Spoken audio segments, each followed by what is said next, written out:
Seorang oknum ibu bayangkari di kota Bau-Bau, Sulawesi Tenggara viral di media sosial usai diduga menipu rekan bisnisnya dalam penjualan produk kecantikan. Kerugian yang dialami korban mencapai ratusan juta rupiah. Video sejumlah polisi berpakaian sipil mendatangi rumah Nurmila yang diduga korban penipuan di Jalan Pendidikan, Kelurahan Bone-Bone, Kota Bau-Bau.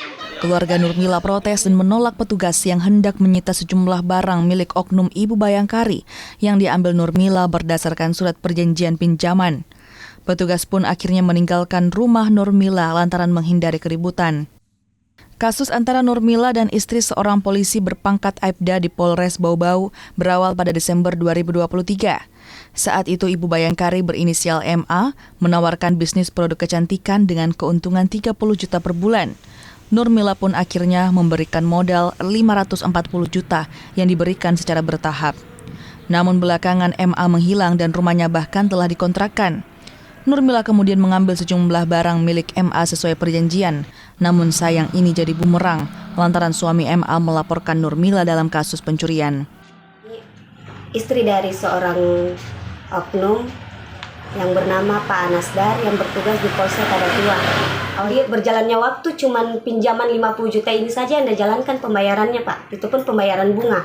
Modalnya sama sekali belum ada yang dikembalikan dari kerjasama pinjaman sementara ini Pak sama pinjaman yang 50 juta juga ini. Jadi total kerugian saya Pak ada sekitar 540 juta. Atas kasus ini Polres Bau-Bau telah memeriksa istri polisi berinisial MA tersebut. Polisi juga telah memeriksa sejumlah saksi. Jadi kita masih menunggu perkembangan lebih lanjut tentang penyidikan ini dan sementara masih menunggu keterangan saksi dari Ibu Maylin Lahema alias Email. Jadi kasus yang dilaporkan Ibu Nurmila ke Polres Bau-Bau ini telah ditangani oleh pihak Reskrim Polres Bau-Bau. Polisi Bau-Bau menegaskan akan memproses kasus ini sesuai prosedur hukum yang berlaku. Devriat Noneke, Kompas TV Bau-Bau, Sulawesi Tenggara. Satu anggota